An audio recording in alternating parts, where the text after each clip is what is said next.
Direktorat Reserse Kriminal Umum Polda Metro Jaya menggerebek tempat pembuatan dokumen palsu di toko percetakan di Jalan Pramuka, Jakarta Pusat. Petugas mendapatkan puluhan ijazah palsu, KTP palsu, dan buku nikah palsu. Saudara sekalian, saya dapat laporan. Ada semacam operasi untuk menekan rektor-rektor lain yang belum menyatakan sikap dan akan membuat deklarasi sesudah UGM itu muncul, lalu bermunculan jadwal. Tetapi bersamaan dengan itu juga muncul sebuah operasi yang mendekati rektor-rektor yang belum mengemukakan pendapatnya, belum berkumpul untuk deklarasi. Mereka ini diminta untuk menyatakan sikap yang berbeda. Sikap yang berbeda didatangi mereka untuk menyatakan bahwa Presiden Jokowi baik, pemilu baik, penanganan COVID terbaik, dan sebagainya. Lawan! Ya, lawan! Saudara, ada beberapa rektor perguruan tinggi yang kemudian membuat pernyataan seperti yang diminta oleh orang yang melakukan operasi itu.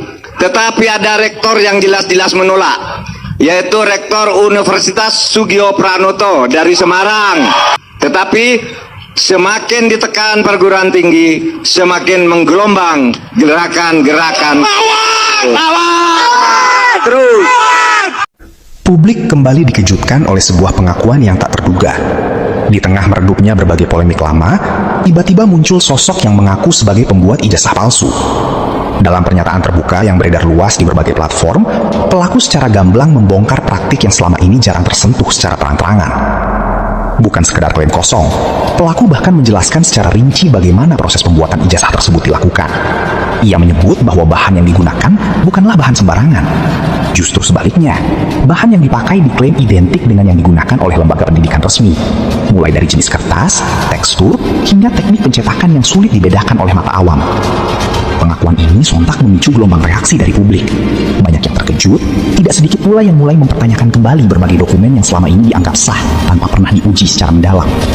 Di era di mana teknologi semakin canggih, batas antara yang asli dan yang palsu seakan menjadi semakin tipis. Oke, jadi pembuatan ijazah itu dari sekolah dasar sampai tingkat perguruan tinggi. Perguruan tinggi. Bahan aslinya itu apa saja, Mas? Bahan aslinya itu kertas dari ini, Mbak, dari lembaga pendidikan terkait.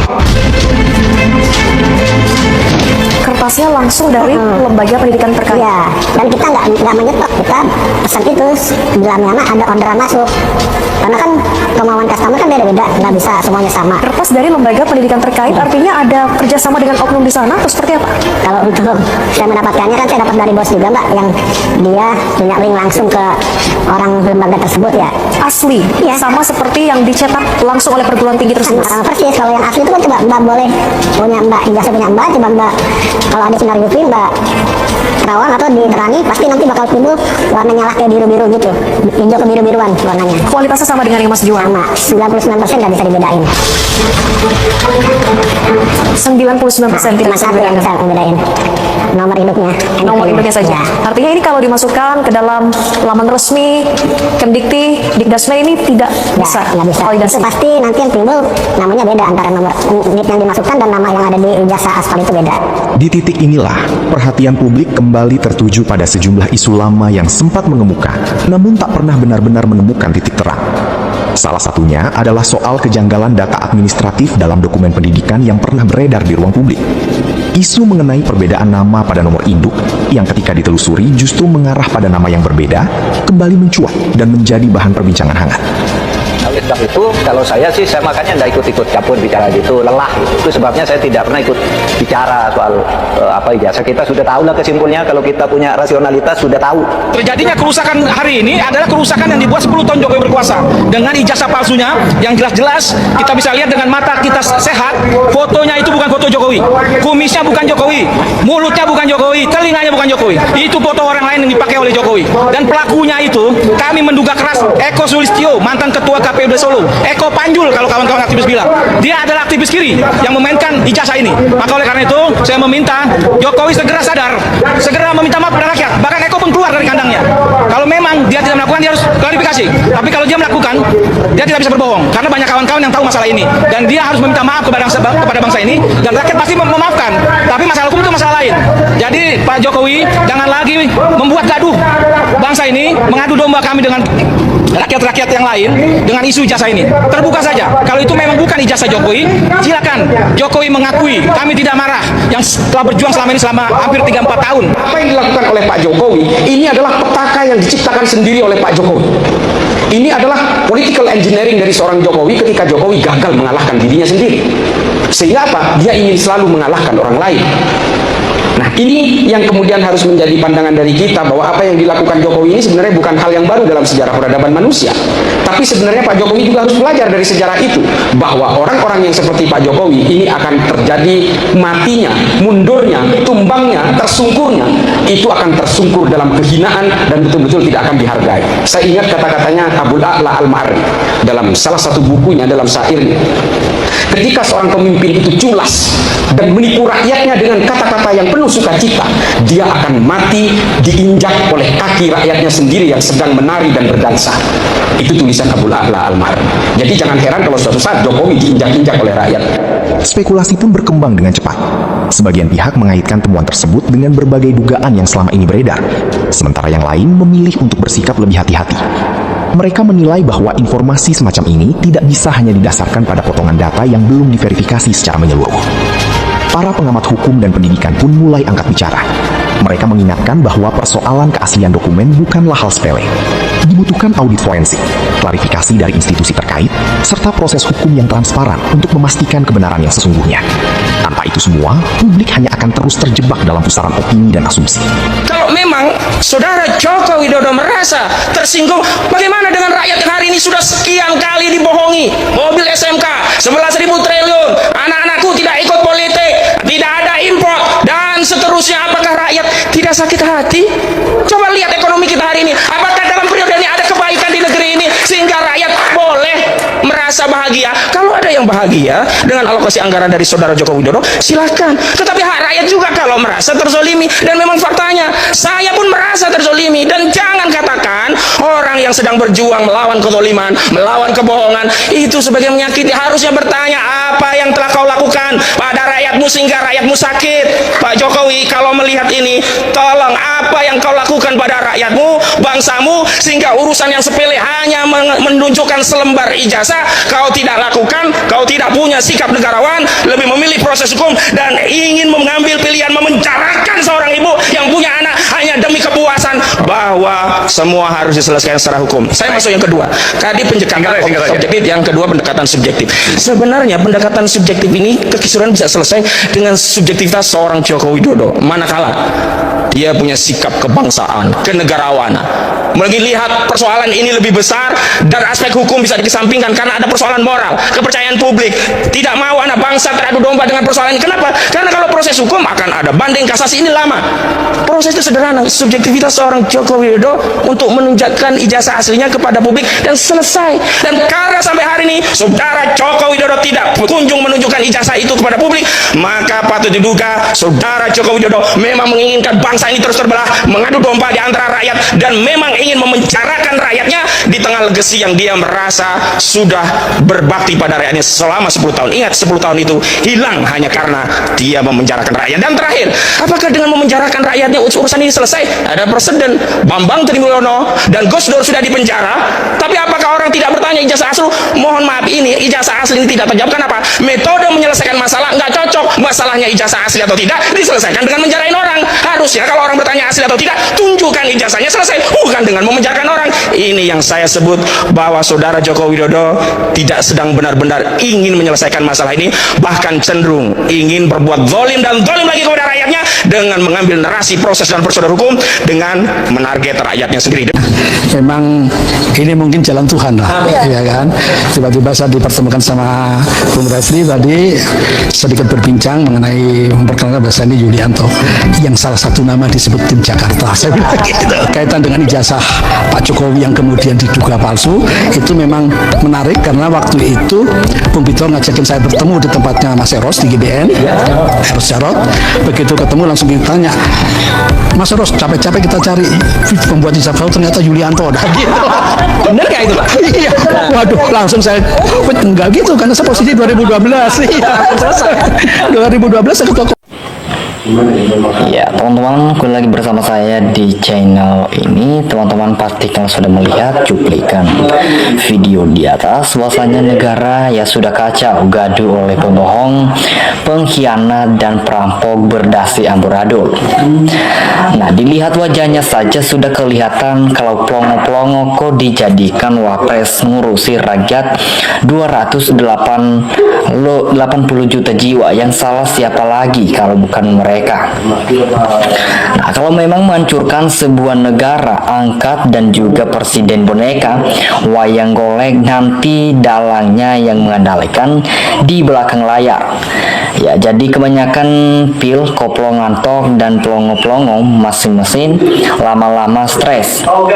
Ya, Indonesia kekurangan orang cerdas pintar dan jujur, anak dijadikan wapres memalukan, dan buang-buang dana mubazir bayar wapres.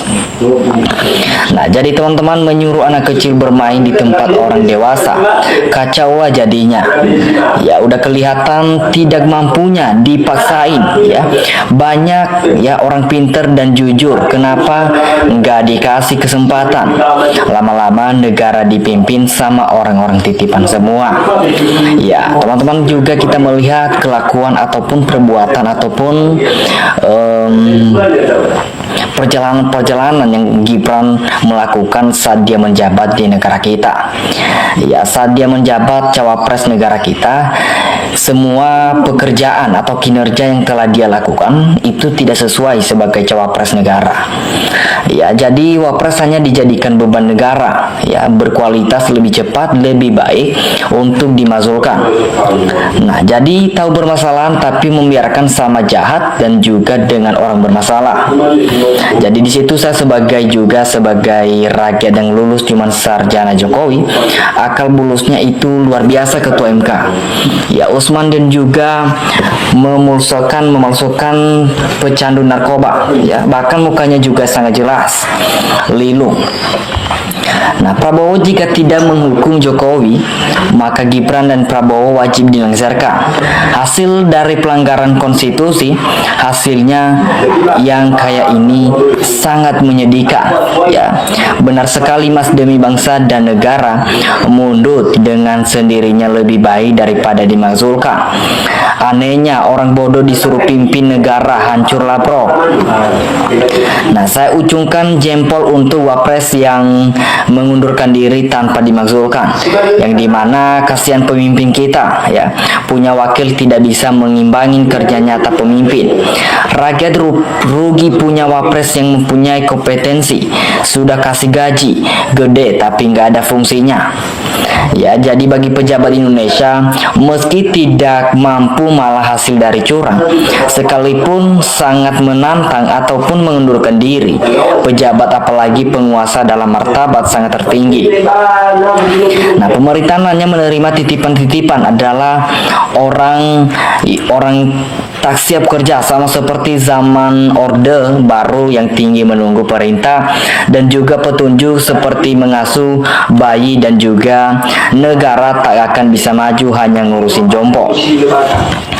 Nah, teman-teman kita melihat juga presiden pikir negara milik dia, ya, hanya diberikan amanah oleh rakyat, tapi diminta suara dari rakyat. Maka sekarang kau puji dan suara rakyat seluruh Indonesia sangat berbahagia.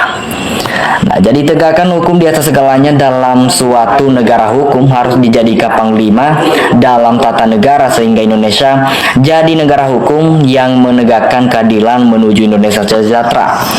Nah, di sini dikatakan atas komentar Anda bisa mewakili suara hati rakyat Indonesia yang terzolim. Semangat, jalan terus sampai Gibran mundur jadi wapres. Nah, jadi teman-teman harus dilengsarkan Gibran wapres ya. Tidak ada kesempatan wapres untuk menyelesaikan gugutan ijazahnya. Ya, kita melihat perilaku-perilaku mereka saat mereka menjabat di negara kita. Mereka itu tidak sesuai dengan kinerja-kinerja yang mereka lalui. Ya, jadi percuma menjadi cawapres negara, tapi mereka tidak bisa mengalahkan perbuatan-perbuatan demi jabatan. Segalanya cara dilakukan walaupun punya kemampuan ujung-ujungnya hanya memalukan dan dirinya sendiri dan juga keluarganya Mulyono. Nah, teman-teman, Ya, saya setuju banget ya. Untuk apa kalau tidak menutupi kerjaan, tidak bisa bekerja, lebih baik mundur ataupun dimasukkan. Setuju banget. Ya, gimana akan mampu orang tamatan SMP diragukan kayak Indonesia, ataupun tidak ada orang pintar, ya, orang yang bijak dan juga orang yang jadi kang jaga toilet umum aja tidak pantas, ya. Itu sangat memalukan dari negara kita. Nah, di sini dikatakan lebih baik para pejabat yang merasa tidak mampu menunaikan tugas lebih baik mengundurkan diri. Dari lebih terhormat, jika tidak mampu jangan memaksakan diri, ya, daripada nanti juga dipaksakan untuk mundur sendiri. Ya, itu sangat memalukan daripada dimundurkan oleh Bapak Presiden Prabowo Subianto. Ya, benar juga, kita Indonesia malu dengan negara luar yang tak punya ijazah SMA sesuai dengan tingkah laku pelima atau pelingo, tak punya adab dan pastas, tak sekolah pun dengan benar. Nah, tenang Pak Prabowo, wakil presiden dimaksudkan aja ya. Jadi betul banyak bapak-bapak yang pandai cerdas di Indonesia. Kami guru dituntut harus S1. Kalau memang benar wapres nggak lulus SMA, bagaimana negara kita ini? Ya, di perusahaan saja yang tidak bisa menunjukkan kapasitas kemampuan dengan otaknya akan dikeluarkan dari perusahaan karena tidak berguna dan hanya makan gaji buta dan tidak berbuat apapun, apalagi urusan negara dan rakyat. Kalau itu tidak ada kemampuan, maka sah hukumnya untuk diusir dan dimaksudkan halal hukumnya. Nah, teman-teman ya, sangat memalukan, sudah tampak dan percaya ya, edukasinya sangat aib bagi bangsa negara, yang dimana ini tidak hoaks ya. Semoga ini tidak hoaks supaya negara ini bisa dipandang negara lebih baik, cerdas, dan digantikan sama cawapres lebih baik, berkompeten dan juga berwibawa untuk berpendampingin Prabowo dan juga majulah Indonesia aku demi anak bangsa dan juga yang cerdas dan bijak juga beradab. Nah, teman-teman, itu saja. Dimanapun kalian berada, berikan tanggapan kalian di dalam kolom komentar di bawah. Terima kasih. Salam NKRI, harga mati.